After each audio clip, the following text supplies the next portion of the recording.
Hi, welcome along to My Football Extra. It's a great weekend and is expected to be an exciting one with big matches across the different leagues in Europe. Of course, particularly the big one in England, where you have Liverpool versus Arsenal at Anfield. Um, Hello, Essien. Welcome, welcome, welcome. Hello, Please hello. do. Thank you for having me on the show. All right, great. It's been one of the busiest transfer markets we've had in a very long time, particularly for some clubs. Arsenal, for example, I think this is the highest we've seen in terms of the numbers moving into the club, and to a very large extent, the quality as well. Since the era of Arsene Wenger, I don't think the club has actually had this kind of transfer into the club. Yeah, I think I stated it earlier, but I'm still going to say it again. Personally, I think all Arsenal fans should at least try and see it from my point of view. I think Andre Beta is the best signing we have done so far. Now, thinking about where we were prior to when Mikel Arteta came to the club and Edu was brought in as sporting director. If now, no, I know this is going to be a hypothetical situation, but I think if Andre Beta was the sporting director right up until when Ateta was brought in, up until now, I think would have been able to possibly, you know, get some silverware along the way, apart from the FA Cup Ateta won in his first 6 months. But other than that, the transfer window has been very, very good. If you told me before the transfer window started and told me we're going to fix Saka's wing problem that as a backup, we would have a certified number nine. Tom will bring in an attacking midfielder who could also play as a left winger. Tom will bring in a proper left back. Tom will bring in a defensive midfielder or a holding midfielder to replace Thomas Partey. I would have doubted it. But at the end of the day, look at where we are. And I'm pleased and I'm hoping that this season might actually be the season. Who knows? Fingers crossed. Well, it hasn't just been Arsenal. I mean, Liverpool have actually brought in, quality players as well. I mean, you have the likes of Hugo Ekitike, Yeah. Jeremy Frimpong, Milos Kerkez, and quite Yeah. a number of them. And we've actually seen, results coming from these players in their last two matches, particularly Hugo Ekitike, whom we've seen, I think he scored two goals so far. Is it two or three goals Yeah, so far? he has scored 2 goals in the Premier League, but 3 goals in general. He scored one in the Community Shield. So what do you make? What do you make of their own transfer? I mean, Liverpool's transfer market so far. Well, the I noticed from my own point of view, I think Liverpool have tried to, lean one way in the sense that they are trying to really bolster their attack. I understand the fact that they have lost Luis Diaz and also lost, rest in peace, Diego Jota. But however, they were able to bring in Hugo Ekitike. They brought in Jeremy Frimpong. They brought in Milos Kerkez. They have brought in who again? I think they made 4 signings, if I'm not mistaken. Yeah, yeah, But about that. yes, but if I've forgotten someone, that's okay. But my main concern with Liverpool for now is they need to bring in defensive reinforcements because if paraventure something happens to either Van Dijk or Konate, that becomes a problem. And I think Salah, I watched the video, was it yesterday? Yes, yesterday, where he said something about he thinks are supposed to be title favorites, trying to put the pressure on Arsenal, saying that we've been together for 5, 6 years. But he's forgetting something that Liverpool have broken the transfer record, the British transfer record, by bringing in Florian Wirtz for £116 million. And they're about to break that record again if their bid for Isaac goes Alexander through. Isak. Yes, I'm hearing that they are going to table upwards of 130 million. So this is a team that will break the British transfer record twice in one window, but yet they're playing the underdog. So I don't know why, but I think they brought in good players. I think they'll be right there and right there about. So let's see how the window will go. Well, talking about Alexander Isak, I mean, he's been in the news for a very long time now. As far as this summer transfer is concerned. A lot has been said.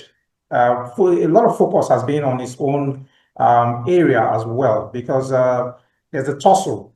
Newcastle do not want to let him go. He wants to leave. I'm just wondering, what do you think will be running through his head right now? Now, the as a football player that he is, he's saying, or his camp is saying, they were broken promises. Basically, they made promises to him last summer or whenever that was, that he could leave whenever he wanted to at his own discretion. Now, Newcastle is saying no such promises were made. Then I saw a video where a football agent, I can't remember his name, but he said something about any promises that have been made by owners or directors or whoever the case may be to a player has to be put into writing, has to be put into a contract. That way, when you decide to want them to honor that promise, you have it in writing that, oh, see, this is what was said. But this wasn't put into writing. Now we know football is a business. We as fans watch it because we love the sport, we love the teams that are involved. But to those owners, to those directors, they see it as a business. Now, if Isaac was an injury-prone player that they want to get rid of, they could get rid of him easily, either by probably terminating his contract or looking for a buyer for him in either the Saudi league or wherever the case may be. Now, people will not say, "Oh, why are they getting rid of Isaac?" People will not say, "Oh, why are they getting rid of this player if he's been injured, this and that." Da, da, da. But now he wants to leave, right? He's at Yeah. the peak of his powers. He wants to basically fulfill the dream of playing for a title contender. He probably wants to win the Premier League at one point in his career. He probably wants to try and challenge for the Champions League or possibly win the Champions League in his career. And he's taking matters into his hands. Probably when they made that promise to him, he took it all this into consideration. Now, the owners are saying he's not for sale. Yeah, they are going to say that to at least try to get, if he becomes, if Liverpool makes a bid for him, they will probably make good money off of him. Because from what we are seeing, look, Newcastle have brought in a striker from Stuttgart. They're trying to bring another striker. I think they're trying to get Wissa from Brentford. Now, bringing in two strikers only means one thing: Alexander Isak is for sale. However, if they come out and say Alexander Isak is for sale, Liverpool will come in with a low bid because after all, he's for sale. If someone comes out and says something is for sale, it's most likely going to go for cheap, right? But personally, I think Isak is just going about the transfer to Liverpool. His desired transfer to Liverpool the wrong way. But what do I know? I'm just a fan. All right, great. Maybe we should just delve into the game properly. It's obviously it's going to be a game at Anfield. I'm looking forward to it. Liverpool versus Arsenal. Yeah, Obviously one of the biggest matches we'll get to see yeah, this season. A yeah. lot has been said about who will eventually win the league, and somehow with the players brought in so far by Arsenal. I mean, they seem to be favorites to win the league. Is that I, an opinion you share as well? I don't want to go as far as to say they are favorites because favorites means to me, I see favorites as if everything falls into place, these people should win. Now, I tend to give favorites as defending champions. Liverpool are the defending champions, and rightly so. They should be favorites for me, and they have bolstered their attack. Liverpool have the best attack in the Premier League. That's without a doubt. The only concerns we Really? have with Liverpool, yeah, that's what I think. Okay, so far in the two matches we've seen, they've scored the most goals. They have. The only problem is they have a problem defensively. That is the only problem I see with Liverpool. And Liverpool don't really have depth. So But of let's say course, Arsenal have actually shown what their attack can also be like. I mean, it's two games, and I think it's 6 goals so far. So I don't think they've done any bad as well. So no, no, no, no, no. if you're moving along the line of who has probably the best attack or something, Yeah. um, I think Arsenal have also you can bring in Arsenal into the conversation as well. Yes, if you say in the let's say you want to rank the Premier League top attacks, right? And you want to give top five. Arsenal's attack is obviously top five. Now, wherever you put them in the top five is down to opinion, right? But me personally, like my opinion, I think Liverpool's attack is the best. However, This is even without Isak. In You terms cannot of just. what now? In terms of what? I'm still not convinced about what you are saying. Not You because need to I explain. mean, um, you need to give me numbers. The fact that Okay. you have Musala there, or the fact that Ugo Ekitike has, I mean, he's shown signs that he will score many goals. Is that why you think Now, score more goals? I'm not just saying this based on the individual players. I'm talking about them as a collective.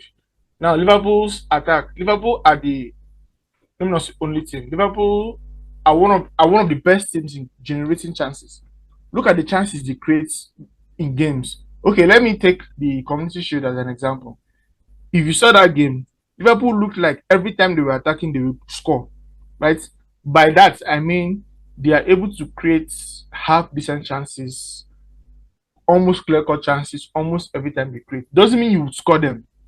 That just basically means the genesis of a great attack means you being able to create enough chances whenever you're in the final third of the pitch and you're trying to create as much as you can. Because if you think about it, Liverpool's strategy, at least from what I've seen this season, they're just going to try to outscore everybody. They don't really, I don't think they really care about, you know, keeping you out the way Arsenal tried to beat you like with 2 or 3 goals and then try to win that way. Liverpool just try to say, okay, if you can score two, no problem, I'll score five. At least that's what I said.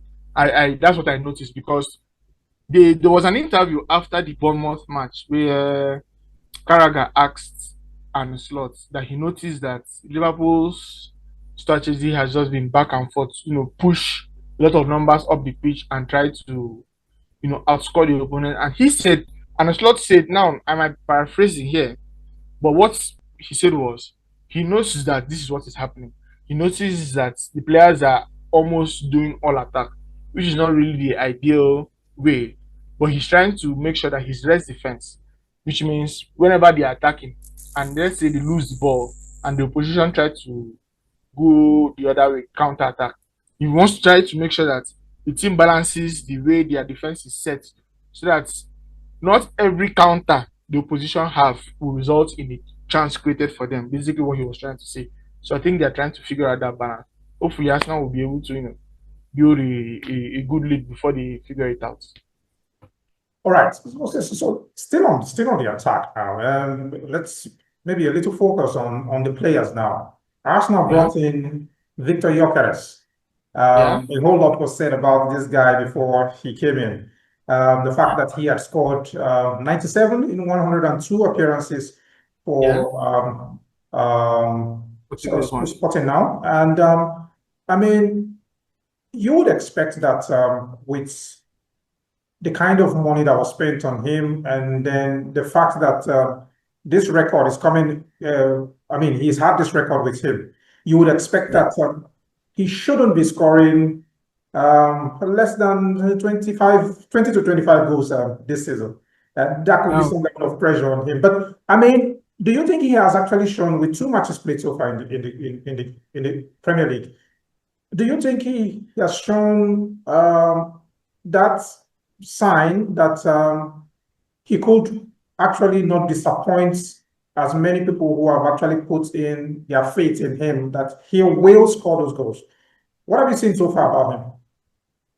okay, now before I say anything, let me be the first to acknowledge that I personally was not fully convinced. Now, when the links first came and I checked him out, I was like, well, this is a good goal scorer. He knows how to score. Let's forget the fact that he was playing in the supposed weaker league.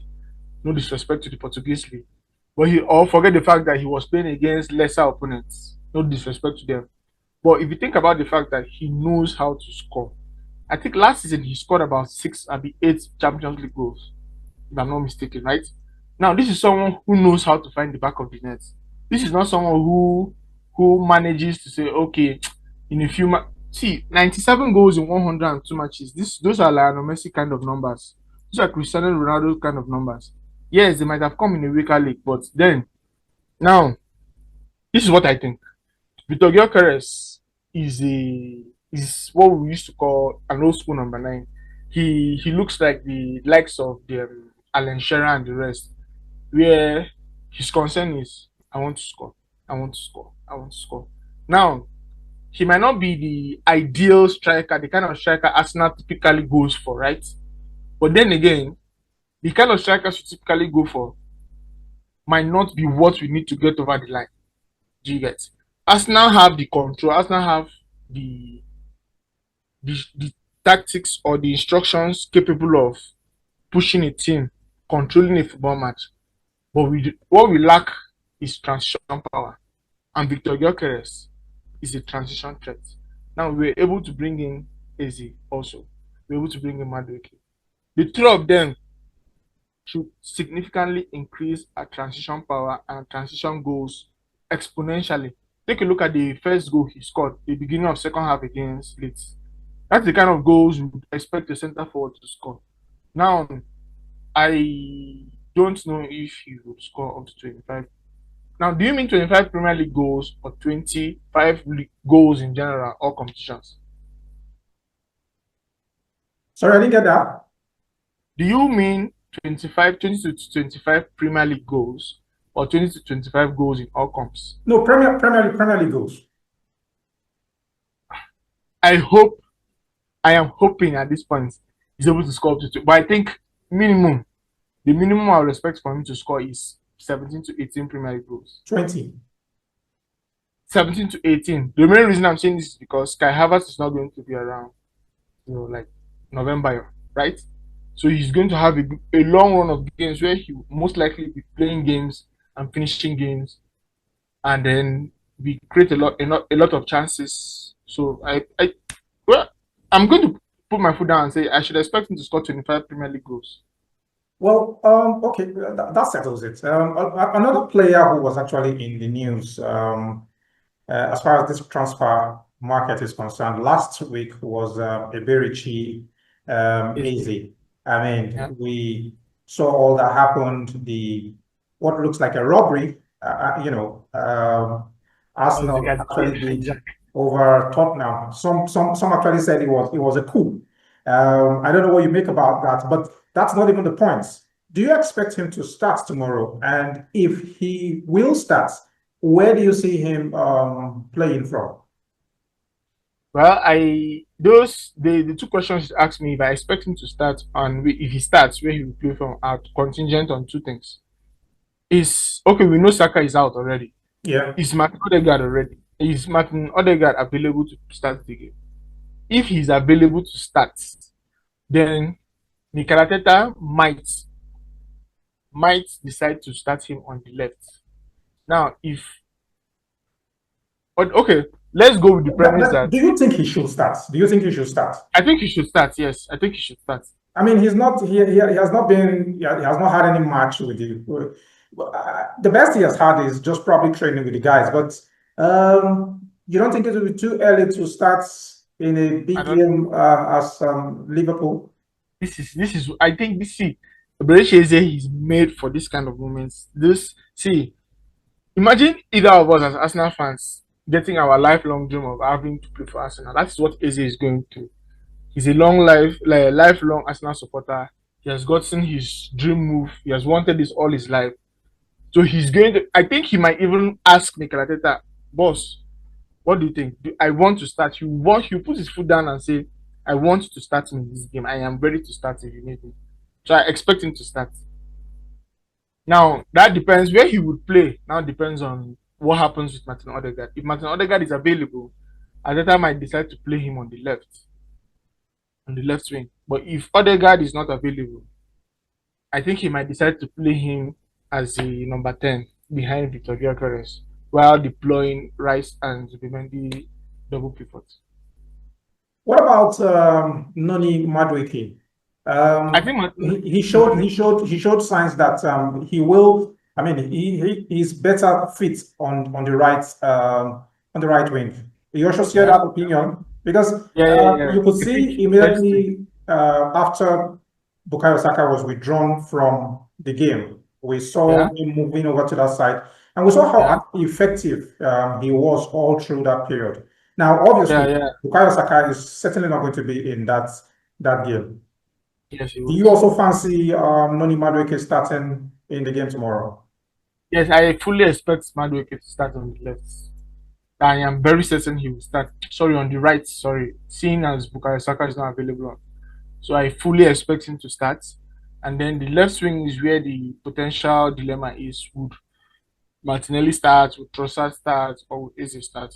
But at the end of the day, whoever starts, I know Mikel Arteta has their full support and would expect them to do well. But I expect Noni Madueke to start on the right wing, and I actually think I was one of the few people I that was actually excited about his signing. I actually look forward to it. I have a friend who is a Chelsea fan. I kept telling him that even before we even linked to Madueke since last season, I told him that to me personally, Madueke was my favorite Chelsea player. So I Really? was happy to. Yeah, I liked Madueke right from Chelsea. Apart from Palmer, who is the obvious one, but I really enjoyed watching Madueke.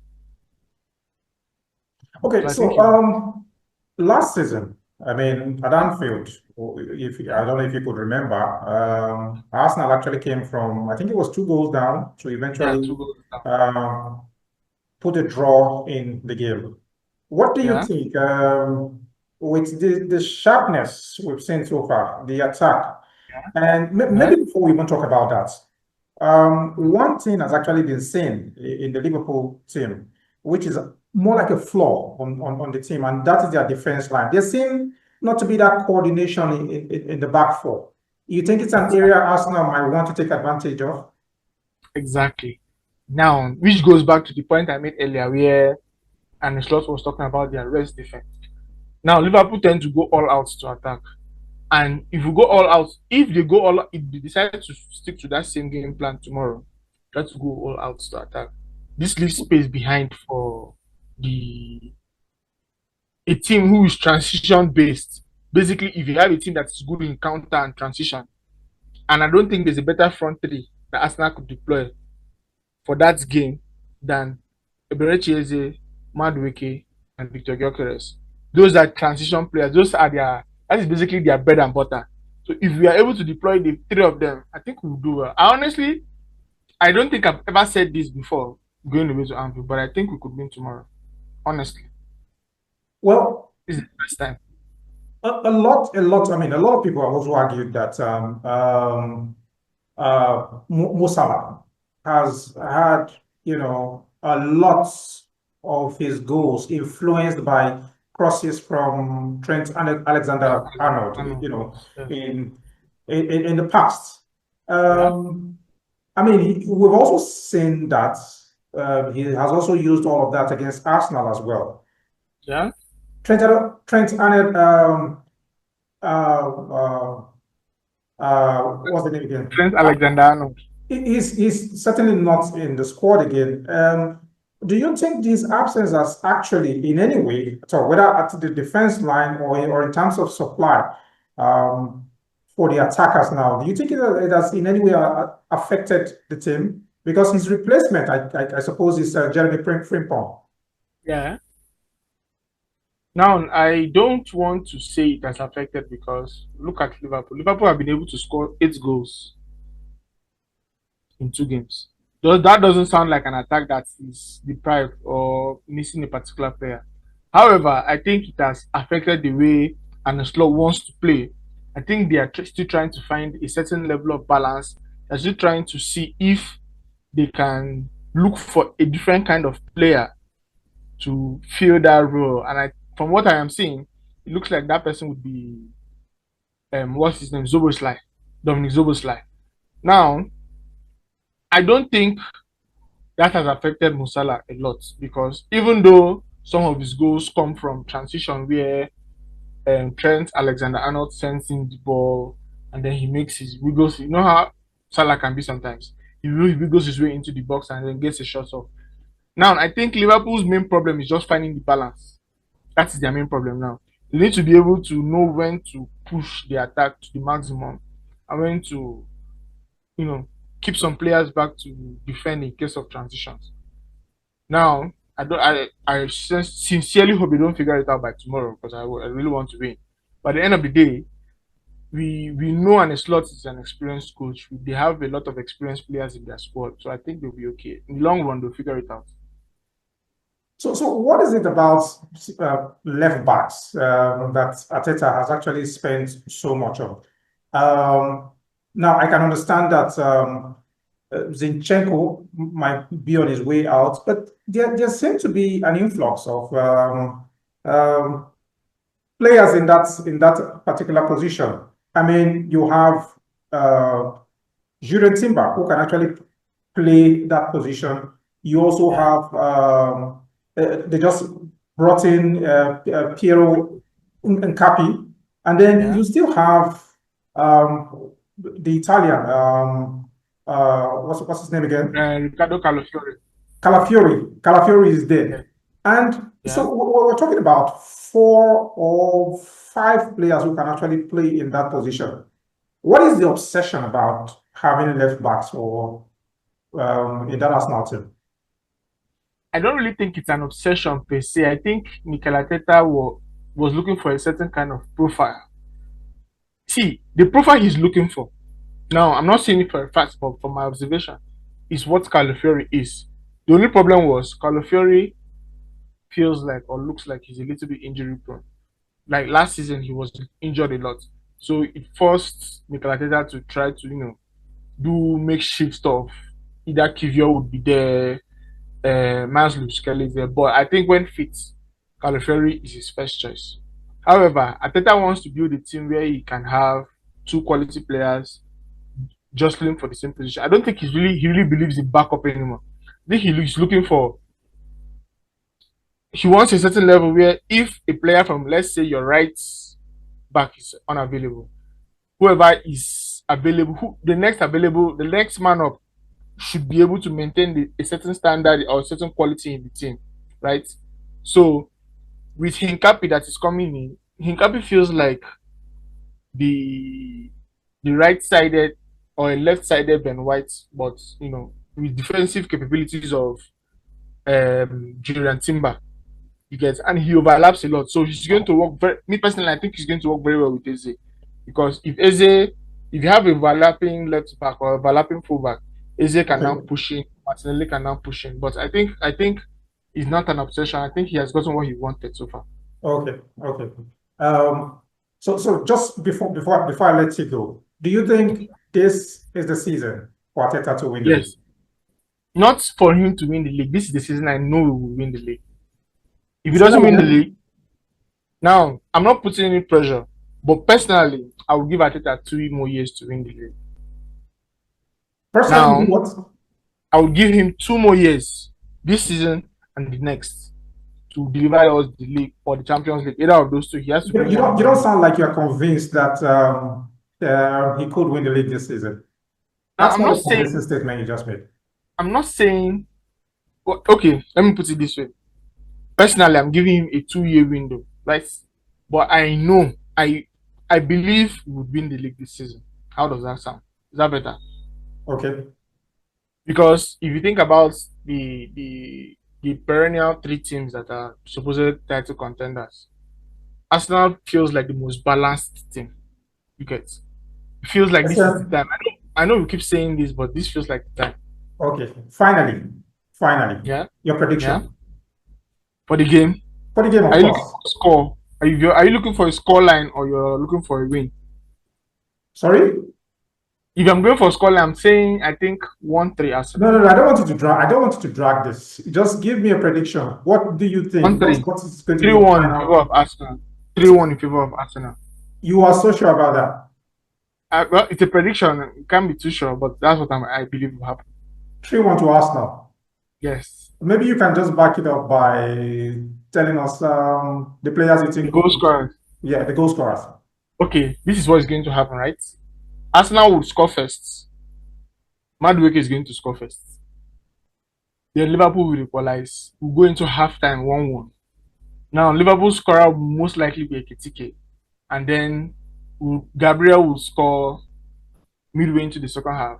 Then close to stoppage time, Gyökeres will score the fifth goal. Right? Okay, okay.